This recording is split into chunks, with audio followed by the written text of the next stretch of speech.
Hi, everyone, and welcome to the second talk on private information retrieval, which will be given by Dima Kogan. Dima, the stage is yours. Thank you, Karmit, and welcome back, everybody. So before the break, we started talking about the problem of reducing the amount of computation that servers have to do in private information retrieval. And specifically, we talked about two classic approaches for this to solve this problem, namely batch PIR and PIR with preprocessing. And then we just started talking about a more recent approach called offline-online PIR. And in this hour, we'll focus mostly on this new approach of offline-online PIR. And I just want to mention that this part of the talk is based on joint work together with my co-authors, Henry Corrigan-Gibbs and Alexandra Hensinger. Cool. So just to remind everybody of the offline-online model, we said that PIR schemes in this model consist of two phases. The first phase is an offline phase in which the client obtains some piece of information about the database that we call the hint. And even though this phase takes linear time to run, the big benefit is that we only have to run it once per client, and then the client can use this hint to run many queries to the server while only paying a sublinear cost for each query. And we're going to start this hour by seeing this a construction of a two-server scheme in this offline-online model, which will have square root n communication and square root n online time. So, okay, let's get into that. So in the protocol begins in the offline phase. Here, the client chooses m random subsets of the universe of indices from 1 to n, where the size of each subset is going to be square root of n. And then the client will send the description of these subsets to one of the servers, to the left server. The left server then computes this hint bit by bit, where the jth hint bit is the parity of the database bit indexed by the jth set. So overall, there were m sets, now there are m hint bits, and the server sends back those m hint bits back to the client. And the client then stores as its hint those m sets, the description of the sets, and the m hint bits, which are parities of database records. Now, to do an actual read in the online phase, the client gets an input I, which is the element that it wants to read. And the first thing that the client does is search through its local connection of sets to find a set that contains index I. If none of the sets contain index I, then the client fails, and we'll account for those failures later on. Otherwise, the client finds a set Sj that contains I, and roughly speaking, what the client does, it punctures this set Sj by removing index I from it and sending this slightly smaller set S prime that now has square root n minus 1 elements to the right server. And the right server behaves pretty similar to what the left server has done. It computes the parity bits, the parity of the database bits indexed by this punctured set S prime and sends the bit back to the client. And now the client outputs the XOR, the somewhat 2 of the jth hint bit and the response from the right server. And notice that the jth hint bit is the parity of the database records indexed by the set Sj, and the response A is the parity of exactly the same set of bits, except bit number I is missing. So if you sum everything up, everything cancels out except X sub I, which is the correct output. So this is a rough description, but it's not quite right. The problem is that as presented, this is not secure.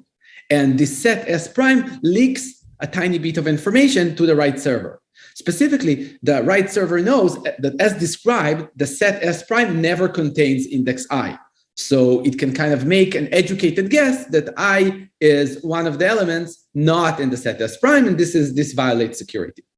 So to fix that, what we'll do is we'll make the set S prime to look uniformly random. Specifically, what the client will toss a coin, and with probability square root n minus 1 over n, so roughly 1 over square root of n, it will actually send a random set S prime that will contain index I. And in the remaining probability, the much larger probability of roughly 1 minus 1 over square root of n, it will be just in the sketch. So we'll just puncture the set, remove index I, and send that to the right server. And in this case, correctness will still hold, as we see here on the screen.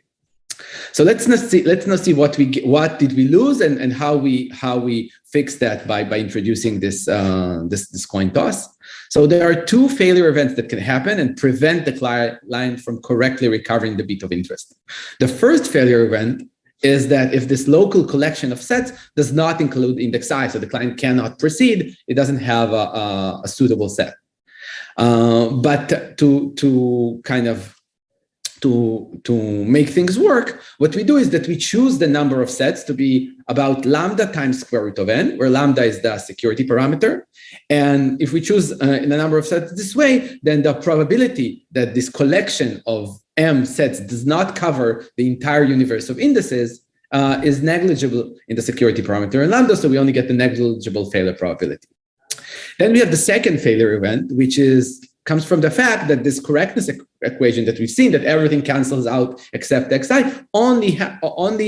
is basically this equation only holds if the coin didn't come up heads and you didn't send like just a random unrelated set. So this introduces a failure probability of about 1 over square root of n, which is non-negligible. So we can't kind of live with that. But what we'll do is we can repeat the online phase lambda times, in some sense obliviously. So it's not like if the first attempt works, we don't continue. We have to do it obliviously, lambda repetitions. And as long as one of those iterations succeeds, then the client can recover the bit of interest. Because notice that the client knows whether an iteration succeeds or not. Right?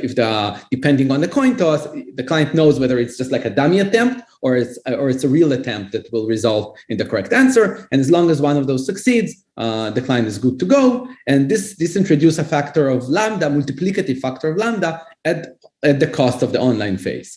So it's a little bit annoying that we pay another factor. In practice could be over 100.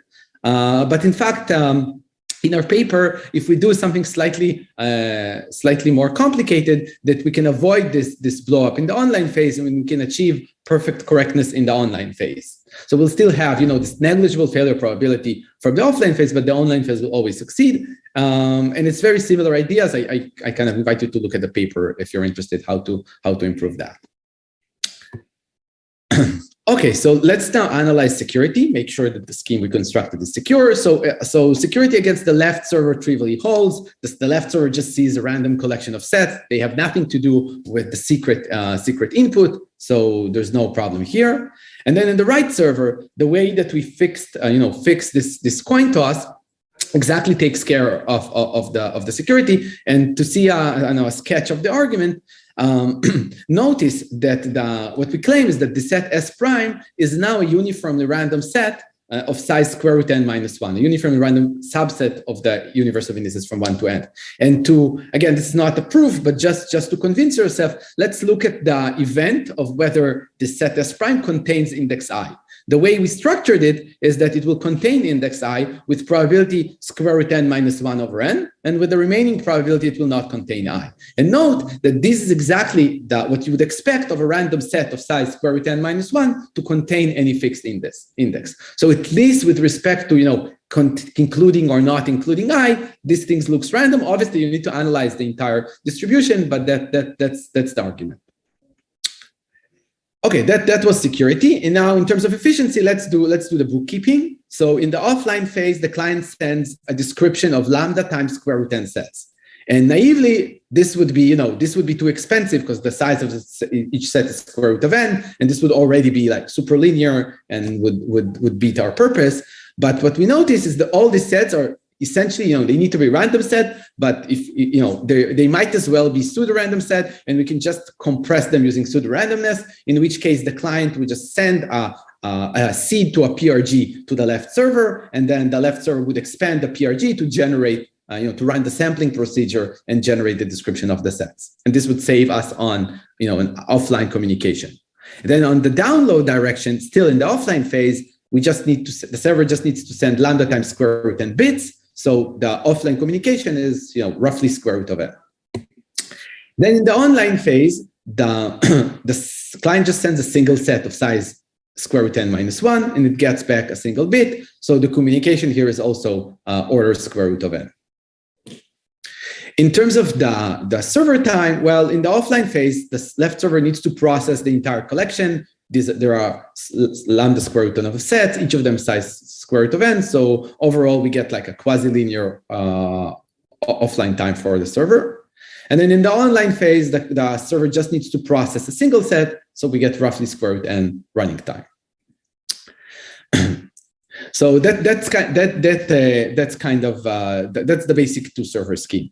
There are several extensions that you can be used to either improve the scheme or achieve different trade-offs. So first of all, we chose the size of each set, such that there are square root n sets, and each set is of size square root of n. This balances communication and online time, and indeed we got both of them to be square root of n. But if we care more, for communication or more for time, we can play with the set size and achieve different trade-offs.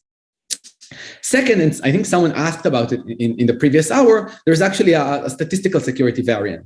So by using a different representation of a set, instead of this PRG seed that we need to send, if we don't want to use computational assumptions, we just want statistical security, then we can work with a different description of sets, and then we would get slightly worse communication and client time, but we would not require any computational assumptions. And then finally, so as described, the scheme has square root n communication in both the offline and the online phase.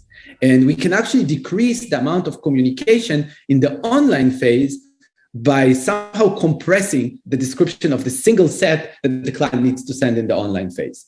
And we do this using a new primitive called puncturable sets that allow us to, on the one hand, have those pseudo-random sets, but on the other hand, being able to puncture them, remove elements while still keeping the description succinct. And with this tool, we can get logarithmic communication in the online phase. So this is much closer to what you can get, in the normal PIR setting. There is a caveat, it's that the client storage and the time grow to n to the 5/6. So we will kind of save on communication, save on server time, but the client pays more costs.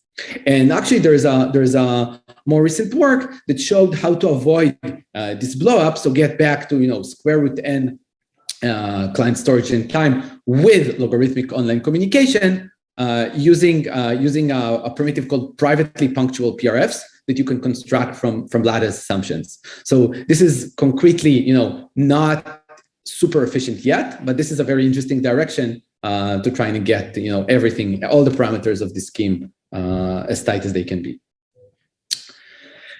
Cool. Any questions on the two server construction? No, we don't have a question, only a request. If you could maybe go a little bit slower, because it seems to be rather hard to follow. So I would say please continue, but maybe a bit slower. Sure. I'll make sure to go slower. Yes. Okay. So in any case, we'll see now a single server construction. So hopefully things will be clear. But yeah, if you have any questions on the previous constructions, then please type them on the chat, and I'm happy to go back and explain those. Cool. So in the next part, we'll see a single server offline online PIR scheme. And the scheme that we'll see will have communication and online time n to the 3/4. So this is slightly worse, but we can construct the scheme from a wide range of public key assumptions like DDH and DCR and others. And I should just mention, we won't see this today, but if you're interested, by using fully homomorphic encryption, we'll be able to, you can construct single server offline online schemes that have better communication and better online time. Okay, so let's see how should we go about constructing a single server scheme. So schematically, what we had in the two server case is an expensive offline phase that ran against the left server, and a fast online phase that that the right another server would execute. And so, now that we want a single server scheme, well, what we can try to do, we can say, let's try and just run both offline and online phases on the same server. The problem is that if we do this, then the security assumption would break, right? Because the two server PIR assumes that the two servers not colluding, like the adversary either sees the queries to the left server or the queries to the right server. And if we just run everything on the same server, security would no longer hold. Well, what can we do? let's try and encrypt the queries. Sorry, there's a sleep. So let's try and encrypt the queries in the offline phase, and make sure that that server will not be able to see one of the offline queries, and this would hopefully allow us to recover security. And we have two options. We will use, we will encrypt the queries with homomorphic encryption. We've already seen how homomorphic encryption is helpful in single server PIR in the standard non-offline online setting, and it will help us here as well. And we have two options. One is the heavier tool, as I mentioned, fully homomorphic encryption. We'll just encrypt the queries with FHE, and then in the offline phase, the server will just evaluate its answer function, the circuit of the answer function on the encryption of the query, and return the response, and the client will decrypt it. That works. But obviously FHE is quite a heavy hammer. And the other option, we'll try to use lighter weight tools. We'll use additively homomorphic encryption or linearly homomorphic encryption. And this would, as we'll see in a bit, this will need to work a little bit harder, and the result won't be as tight asymptotically, but we won't need to use FHE. Cool. So let's see how should we make the scheme work with linearly homomorphic encryption. And the main challenges here is that linearly homomorphic encryption only allows us to evaluate linear functions on the encrypted input. So if the answer function to the server needs to run, if it would have been linear, then we could just encrypt the query with linear homomorphic encryption and have the server evaluate. The problem that if you go back and see how the answer function works, it needs to compute parities of different bits it reads from the database, like look at sets. This is not exactly a linear function. And so what we'll do now is we'll restructure the offline answer algorithm such that it would be linear, and then once it's linear, if the inputs will be encrypted using linear homomorphic encryption, we can homomorphically evaluate the answer function and get the output. So specifically, what did we have in our offline phase? And this is like a good opportunity to review the two server scheme as well. In the offline phase, the client sends square root n sets of size square root n each, and the server needs to respond with a parity of each set. And we need to, as we said, we need to make this thing linear. The way that we'll do it is that we'll have the client send the characteristic vectors of each, of all the sets, where I wrote it down here below, a characteristic vector of a set of indices from 1 to n. This is just a vector of length n, which has 1 in every position, such if this position is in the set, and 0 otherwise. So it sends the description of overall. This will be like something like square root n sets. So the client will send square root n characteristic vectors. And then if we have this representation of the sets, what the server can do is basically compute the response as a matrix vector product between the database represented, between the database represented this time as a vector and a matrix that contains all those characteristic sets. So let's see how it works. We have one row in the matrix for each set. This is the characteristic vector, and we have the database. As a vector, and then if you do this matrix vector product, then each element in the result, it's just it's the parity of the database bits indexed by the set represented as a characteristic vector. Yeah, so this is just a way. What we've did here is we found a representation of the input. So instead of just sending the sets explicitly as a list of indices, we've represented them as vectors. And what we've gained is now that the server can compute its response as a linear function of the input. Yeah, that was our goal. And now we can encrypt this query using linearly homomorphic encryption. So what we'll do is we'll encrypt this matrix, or this, each of those vectors, that we'll encrypt each of their elements using linearly homomorphic encryption. And now the server can do this. You remember linearly homomorphic encryption allows us to do like linear algebra over ciphertext. So we get an encryption of this response vector. Again, it's encrypted index element by element. Then when the client gets the response, it decrypts every element in the vector, and what it finds there, it's just the hint bits, right? It's the hint that this response is exactly the hint bits, one per each set that the client sent. And this is kind of a different representation, but the result is the same. We got this collection of sets and their parity bits. So the nice thing about it is now the online phase can remain unchanged. In particular, we don't need to encrypt and use this linearly homomorphic encryption in the online phase, because we only need to hide the offline process from the single server. So we encrypted that. We're keeping the online phase the same. And since the offline phase is just restructured, but gives us the same output, we can then run the online phase just as in the two server case. Yeah. Any questions on that? Maybe. Yeah. So we have two questions around slide 53, 54. I think the first you already covered in your last sentences. So it asks why encrypting or linearizing the query of the offline phase and not of the online phase. Yeah, that's a good question. So I kind of, you could say I explained why one of them is sufficient, but you can ask like why do one versus the other? And the thing is that the reason it would have been trickier to do it with the online phase is that basically we would, so okay, the short answer is this would have prevented us from having a sublinear online phase. And the reason that in the online phase, we would have needed not only hide, like we would need to hide which elements does the server needs to access to respond to the query. And if we basically we would still need to have the server touch every possible element and run in linear time.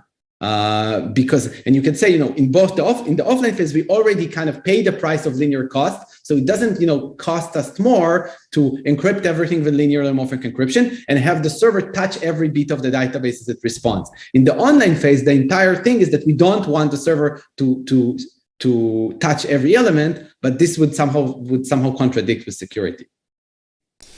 Okay, the second question is one of the guarantees of the puncturable sets that it hides the size of the set, at least between square root n and square root n minus 1? That's a good question. So it doesn't, but in fact, we don't need this. We don't need this property. The thing is that even in the two server case, we don't need to hide from the server the fact that it is now, it is the right server or it's the left server, like which role in the scheme it takes. We only need to hide which elements were removed from the set, and this the punctuable set takes care of. All right, we just got a third question, which I will read out. So if we had a two-server online-offline peer with linear online queries, can you send the offline queries in the clear and the online encrypted? As this would give you a different trade-off in efficiency and would be better for a small number of queries. Yeah, that's a good point. I think if you're willing to pay the price of a linear time in the online phase, and you're willing to pay the price of linearly homomorphic encryption in the online phase, then I think you're kind of better off just using a standard single server PIR scheme, the one that we've seen in the previous hour, which had exactly this kind of trade-off, right? It had it required linear time, it used linear homomorphic encryption, but it didn't require an offline phase. So I think in this regime, which is definitely could be interesting, you could use like the more classic schemes. All right, that were all questions. Fantastic, yeah. Thanks so much for the questions. It's very fun, even though we don't see each other and it's all on Zoom. The questions kind of keep it interactive, so please keep them coming.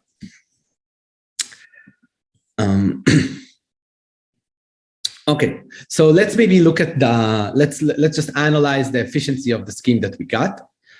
So as described in the offline phase, the client needs to actually, there was something a little bit fishy going on here, is that as described, the client needs to upload a matrix of size √n times n, which means it needs to send n to the 3/2 ciphertext. And this is, this is very, very annoying, because you could say, if we're paying such a high price in terms of communication, like why use PIR? Why not just download everything in linear time? It seems it kind of beats the purpose. The other, we'll see how to take care of it. And then just note that in the other direction, in the download direction, the offline phase is much more efficient. You only need to download square root and ciphertext, just as in the 2-server case. And in fact, here comes an interesting idea that is very useful whenever you're dealing with PIR protocol, called rebalancing. And this dates back all the way to original PIR paper. And the idea is that if you have a PIR scheme in which the communication in both directions, so from client to server and from server to client, is unbalanced, like here, for instance, you upload much more than you download, you can rebalance the scheme and pay a little bit higher cost on the download, but gain on the download cost. The idea here is, this is, it's a little bit similar to some of the things that we've seen in the previous hour. What we can do is, instead of viewing the database as an array of bits, like an n-bit array, we'll view it as a database of square root n blocks, size square root n. And this basically shrinks the number of database, actually, which is, it's not to the 3/2, but just, square root n to the 3/2. So we would have a sublinear in n cost. This kind of rebalancing, so instead of getting a high upload, superlinear upload, and square root n download, we kind of even things out. And this gets us n to the 3/4 communication. And this idea of rebalancing is very useful in many PIR protocols, because it's often much simpler to think about a protocol that maybe has a high upload cost, and then you do apply this general technique and gain and balance things. And so this gets us n to the 3/4, like with more tricks. A little bit a different representation of the sets. You can reduce this even further and get into the 2/3 communication and a better online time. And again, the details are in the paper, but the main idea is as we've seen now.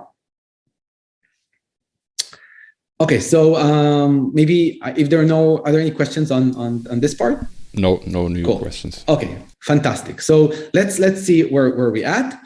So far, we've seen an offline-online scheme in the 2-server case, and an offline-online scheme in the in the 2-server case and in the single-server case. But there's actually been something that I brushed under the rug and actually requires a little bit more care. And specifically, the way that I described is I showed you how to run the online phase once, how to query a single item from the database. But part of what I've promised you is that we'll get all the efficiency benefits by being able to run the online phase many times without having to repeat the offline phase. But if we, and the naive approach could be, well, I showed you how to run the online phase once. Let's just run it more times. Not rerun the offline phase, to keep going as we started. But this doesn't work, and the reason is that if we go back to the scheme that has this collection of sets. And the client keeps, we cannot just continue running the scheme and reuse the same sets after we used one of these sets. So the problem is that once we use the particular set, we must never use it again for another query to the server. Because if we do, then we'll have a security problem. What will the problem be? Like, imagine that I use the same set SJ for 2 different queries. And each time, I was after a different index, I remove different indices. What the right server will see, it will see almost an identical version of the set. Only, on the first time, one element was removed, and in the other case, a different element was removed. So it kind of computes the symmetric difference between the 2 sets, will leak exactly the indices that the client has been trying to read. So the lesson is we cannot use the same set more than once. After we use a set, we must discard it. But now we run into a problem. Well, what happens now? That the invariant of having this collection of sets no longer holds. And the basic lesson is that we need to do something. We cannot just continue ignoring the problem. And there are several approaches that we have for allowing these multiple queries, again, to allow us to run the online phase many times without having to rerun the offline phase. And I'll present here a kind of a generic approach that doesn't use any particular details of the schemes. And this uses ideas from batch PIR that we've seen in the previous hour. I'll just say that this approach does not result in like the best scheme in terms of efficiency. And if you actually use like non-generic approaches, then you can do better. But the nice thing about it is that the same approach as I'll present here works both in the 2-server case and in the single server case. Yeah, so that's what we'll see now. Okay, so you should kind of recognize the theme here. It's similar to the batch PIR ideas that we've seen in the previous hour. What we'll do is we'll partition, we'll have the server and the client partition the database into Q random buckets. And again, each size of the bucket should be about N over Q. And what we'll do is we'll have the client and the server run the offline phase lambda times for each bucket. So in the offline phase, basically, the client will run an overall number of lambda times Q instances of the offline phase, but the size of each instance will be a much smaller database than N over Q. Okay, yeah, so that's kind of just, you imagine that you have those Q buckets, then you run the offline phase on this bucket once and then twice, like lambda times, and then lambda times on the second, and so on and so forth. The result, remember, the offline phase gives the client back a hint, and each instance will give a different hint. Overall, we'll have lambda hints for each bucket, which the client will store. And as before, we assume that both the client and the server have access to some common random partition of the database, whether it's based on some hash function or random oracle or something like that. Yeah, that's the offline phase. And now let's see how we can use that to run the online phase. And in particular, we'll see how to run up to Q different queries, up to Q instances of the online phase. So and notice that what will be different here than what we've seen in batch PIR is that now those indices can come one by one. It's not a single batch of Q queries that we need to handle. We will be able, we'll get something stronger. We'll be able to handle them one by one. Let's see how. So once the client gets a particular index that it wants to read, first of all, it finds, okay, there's a little bit like an overload. The I here appears twice, but just imagine it basically knows that this index of interest is in bucket number I and it's item number J. Yeah, this the client can know just looking at the random partition of the sets. And the client also finds like one of the hints for that bucket that hasn't been used so far.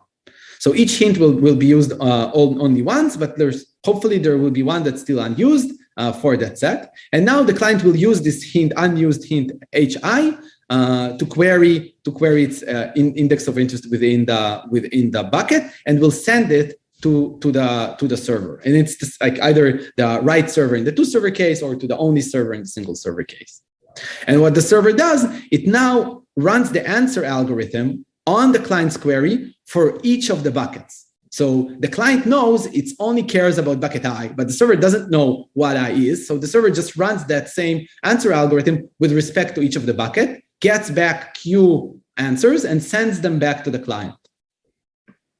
And now the client says, well, I only care about bucket number I. I'll just discard all the other answers. I'll take answer I, run the reconstruct procedure, and feed also this hint that it used. And this will give the client back its value of its bit of interest.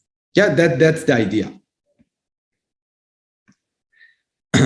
And then the last part, the client, after it used the hint, it will mark the hint is used. It will no longer use it again. And this is, this is what we'll use here, is that our base scheme is good just for a single query. So it's kind of disposable scheme. You run the offline phase and then you use it once for the online phase, and then you dispose it and you never use it again. But hopefully you have, enough hints to complete a sequence of Q queries.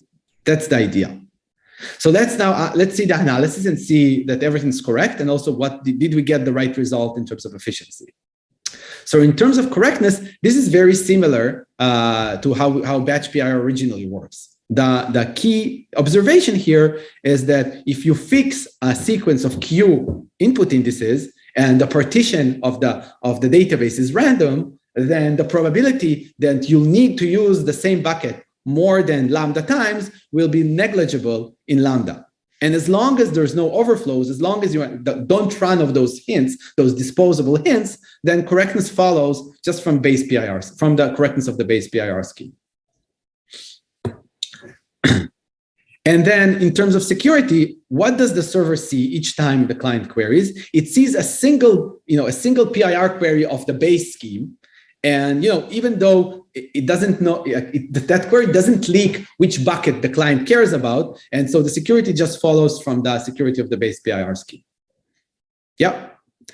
And okay, now let's see that we didn't lose the sublinear online time property that we wanted to. So let's just look. We can analyze the communication as well, but let's just look at the online server time.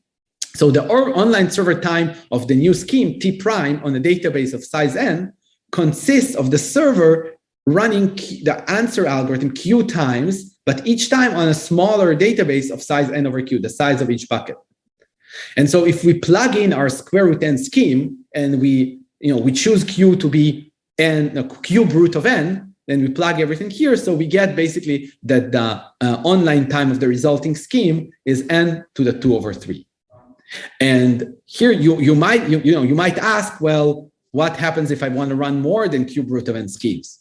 In this case, what you'll do, you'll just rerun the offline phase from scratch.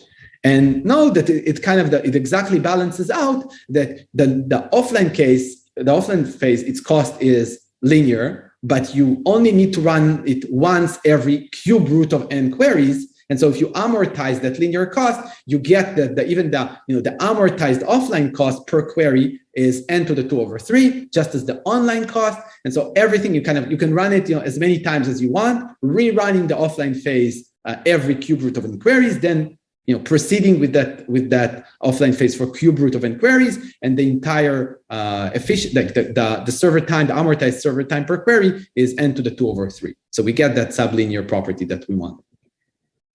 And as I mentioned, this is like using the black box approach. If you do a different non-generic approach, we can get square root of n without any additional assumptions, just using PRGs. And if we look at the single server case, then you remember that when we finished the description of the single server scheme, I said that if we work hard enough, we get a single query, single server scheme that has time n to the 2 over 3. And here again, if we set the parameter q, the amount of queries per offline phase, to be fourth root of n, then we'll get that the online time is n to the 3 over 4. So again, this is a transformation that takes us from a single query offline-online scheme, either in the two server case or in the single server case, into a multi-query scheme. Any questions about that, about this transformation? No, but we have a question about the efficiency. So the question is, how concretely efficient is your single server scheme when you use FHE, and is it usable? Yeah, that's a good question. So actually, we did not, I will talk about implementation and evaluation a little bit in the remaining time. And so our two server scheme is actually quite practical. The single server case, we didn't try. My guess is it's not quite there. So I think even the linear, even the one from linearly homomorphic encryption, the constants will be high, and I think the FHE as well. So I think, if we didn't try out, but my guess it's not quite fully practical yet. Okay, no more questions. Great. Yeah. Okay. The next thing I want to talk about is how to handle database updates. So it's also something that someone asked in the previous hour, like what happens if the database changes? And first of all, I want to say that this question doesn't arise for normal PIR without pre-processing, without offline phase. The reason is that if you have standard PIR and you want to change the database, everything just works in the sense that you just there's no persistent state on either the client and the server. The server just, with standard PIR, the server just holds the database in its original form. So if you need to change the database, no problem. The server changes the database, and then the next time a query comes in, it just uses the latest copy of the database to answer its query. So no real special attention needed. And for schemes that do some sort of pre-processing, whether it's PIR with pre-processing like we talked, or offline-online scheme, Well, now the client has some state. In this case, the client has some state that depends on the contents of the database. And you risk that if the database changes, then the hint and the client state, the hint and the database fall out of syncs and things might break. So the naive approach is that we can just rerun the offline phase after each change and make sure there's no like stale copies of the hint. This would work, but the amount of work for each change would be very high. It's like you need to rerun the offline phase, which takes linear time every change. And this is not super efficient. And so the refined approach that we can take is actually something, what we call kind of incremental preprocessing that would allow us to get only a logarithmic amount of server work, at least amortized, on each change. And we use here ideas that are kind of go back to work in the data structure communities of turning static data structures into dynamic data structures, and even in crypto in the ORAM literature, updatable encryption. These ideas are I think classic ideas. So again, what we'll do here is that we'll divide the database into buckets, but this time it will be a little bit different than what we've seen before. And we'll update those buckets using two rules. The first rule is that whenever you insert a new record into the database, it'll get its own bucket. And then the second rule is if you have two buckets of the same size, you merge them and double the size of the bucket. So for now, imagine that the only changes that we support are additions, but you can adjust it to handle like deletions and modifications. So every time a new record is added, the server creates another bucket, then maybe another record comes in, another bucket, two of them are of the same size, so you merge them. And you keep going like that until basically forever, as long as you're managing your database. And the observation here is that because those buckets, because of this merging rule, at each point in time, we'll have at most a logarithmic number of buckets. Yeah, so because we just double the size every time, and there's at most one of each size. So let's see how to use it. What we'll do now is that in the offline phase, the client will obtain a hint for each bucket.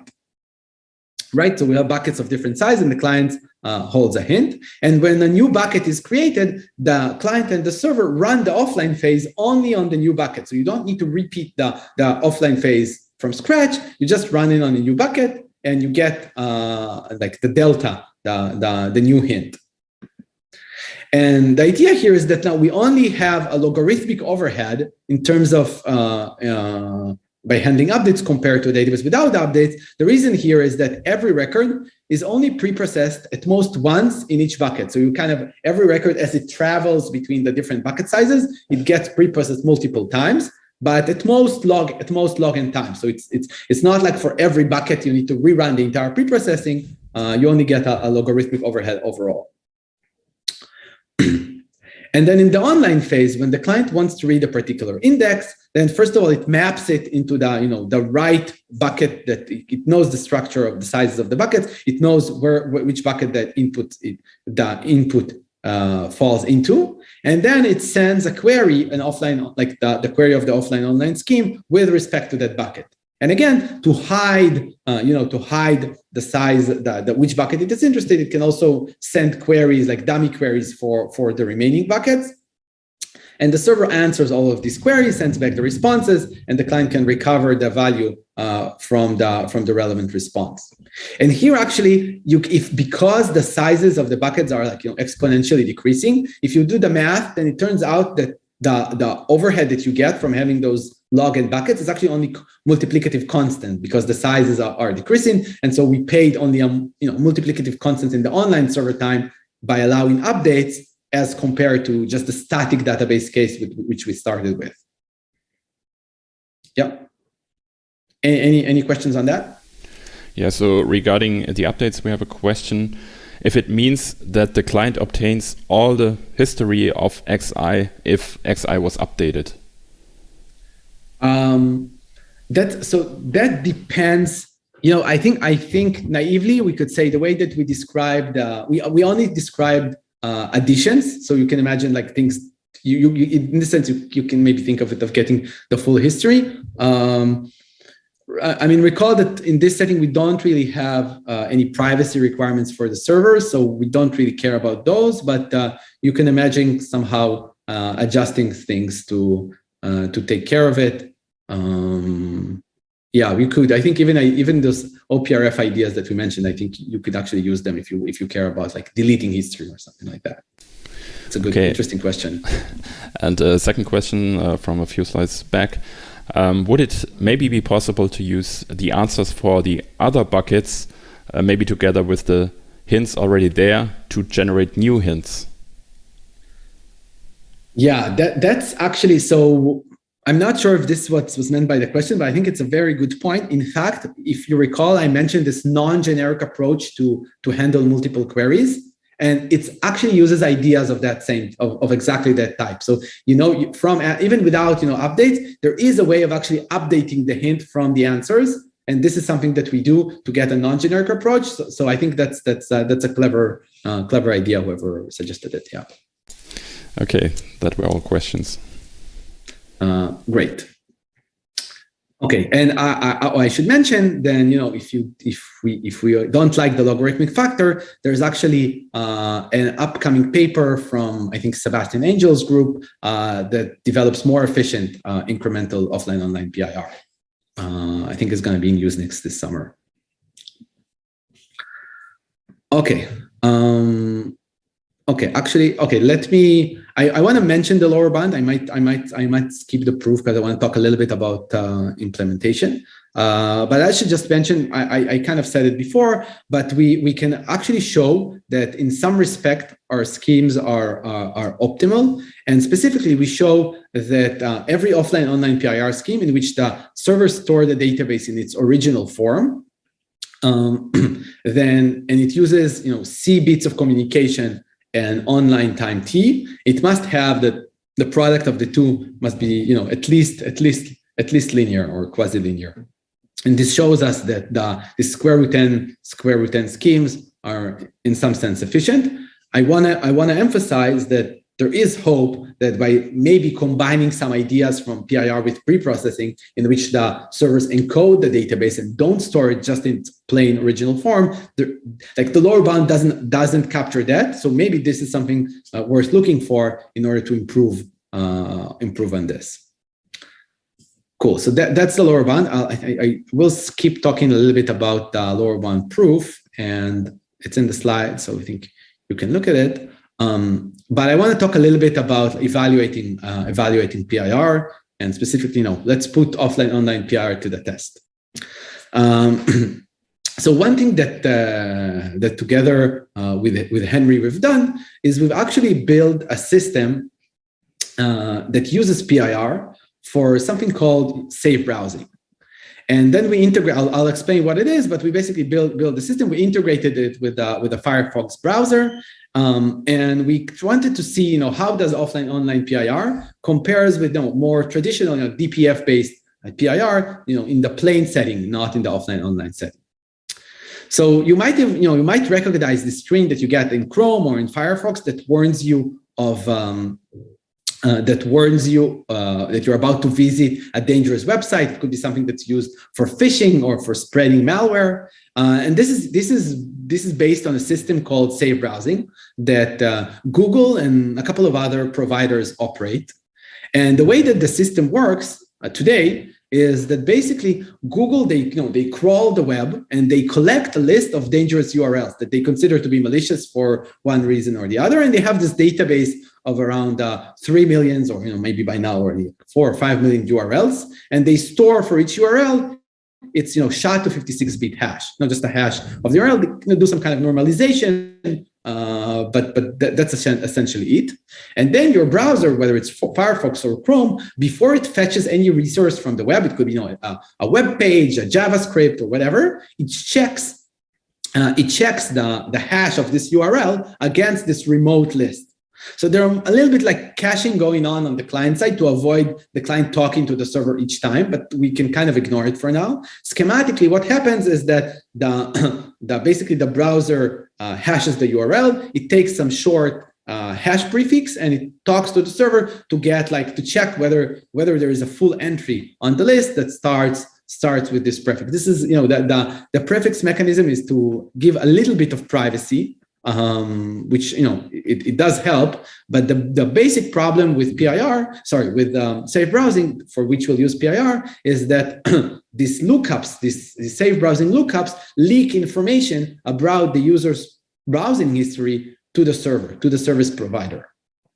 Yeah, that's the problem. And what we want is to be able to enjoy the benefits of safe browsing and protect ourselves from dangerous websites, but not having to leak information about our history to the service provider. And this is something that we tried using PIR for. So in particular, we built a system called checklist. That it could be used for other types of these block lists, but specifically we evaluated on the safe browsing block list. We use the 2 server variant, so we need to operate 2 safe browsing servers and assume that they're non-colluding. And what we did, we implemented as part of our system, we implemented both this new offline online PIR and the standard DPF based PIR, and want to see how do they fare against the other. And the benefit of this is that now the PIR will guarantee that there's no leakage about the browser history to the service providers. So the way that we did the evaluation is that we monitor the week of safe browsing requests and responses just on our own machines, and during normal browsing activity, we looked at the responses that your browser, the request that the browser sends to the server, and specifically from these you can already deduce different parameters that help in the evaluation. Things such as the frequency of lookups, the frequency of updates to the database, everything that these things that we discussed, and as well as how big is the database, how much it grows, and then we use this recorded trace to basically evaluate with different PIR schemes. So this is what we see here is the cumulative server CPU time that our system requires. Using say here it's several months of simulated user activity based on the recorded trace, and we compare here. This is measured in seconds, and we compare here the amount of server time needed for the DPF based PIR and the offline online PIR. And what we see here is that in terms of server computation is as expected, the offline online PIR is more efficient. It's asymptotically it's square root compared to linear, and concretely because of some factors it turns out to be about factor of 5.5 requires less computation. But everything on the other side. For the client, we mentioned that the offline online PIR is more expensive, and indeed, the DPF-based PIR requires less computation for the client. So here it's the same type of graph, only we look at client computation, and we see if you're in the setting where you care about client running time, then you probably want to go with DPF-based PIR rather than offline online PIR. And in terms of communication, then you see also that the offline online PIR comes with its cost. It requires more communication. A lot of it actually has to do with this update mechanism. This log factor adds up, and I think it contributes to a lot of this difference. So it's actually interesting. I didn't have a chance to look at it yet, but this new paper on incremental PIR might help with this, for instance. So I think kind of the conclusion of this evaluation, and I guess of my talk in general, is I think that PIR has an application to different privacy preserving systems, and we've seen now that the cost of PIR are approaching the realm of practicality. And what I wanted to show from this evaluation is that you actually have several alternatives. We don't have a single solution that's best across all parameters, but we have a menu of things we can change, whether we care more about server computation, client computation, and this kind of stuff. And but I think the interesting next challenge is to try and make these things work. So we only built a research prototype, and it's interesting to see if PIR can be helpful in other settings. So that's everything I want to talk about PIR. I'll be happy to take more questions now. I'll just say that if you wanna, the slides are on the school website. If you want to look at the offline online PIR papers, they're all linked from my webpage. And thanks for attending the talk.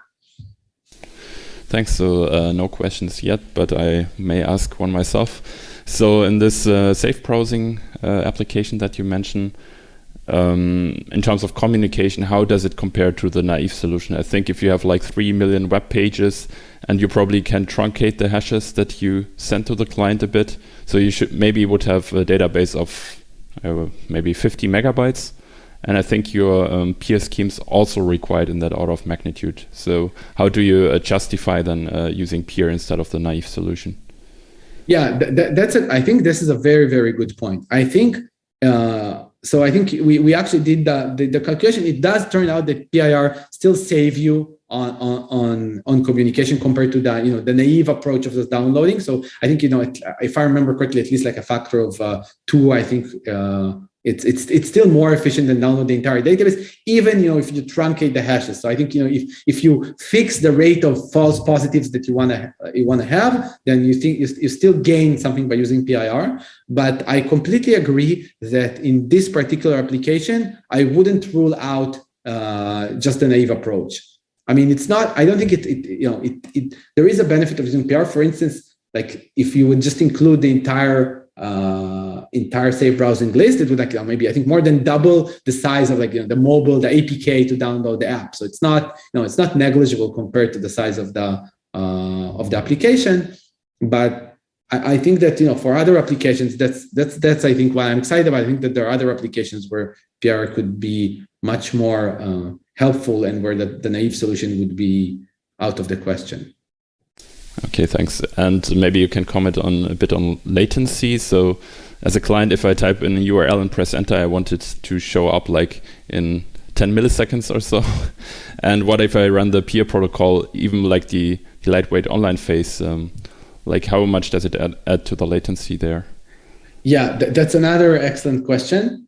So first of all, like I should just mention, the offline phase, we can run it, out of band without waiting for you to click. So that's already helpful. The online phase, in our evaluation, at least like we did, from our personal devices or test devices to a cloud server, it turns out that even linear time PIR in terms of latency, just like with the memory speed today, and the entire database fits into memory. There's not really a noticeable effect on latency. So I think whether you're using DPF-based PR or offline online PR compared to the network round trip time, I think you're good and it's not noticeable. We did measure that. I think the main problem is that in terms of memory bandwidth, this is why a single server won't be. It's hard for it to process a lot of requests, and so this is what motivates using sublinear time PIR. More for the bandwidth than for the latency. All right, thanks. I think we don't have any other questions right now. Right. Thank you, Dima, for 2 great talks. And we will resume for the next session after the break. Thank you. Thanks again for inviting me to the Winter School.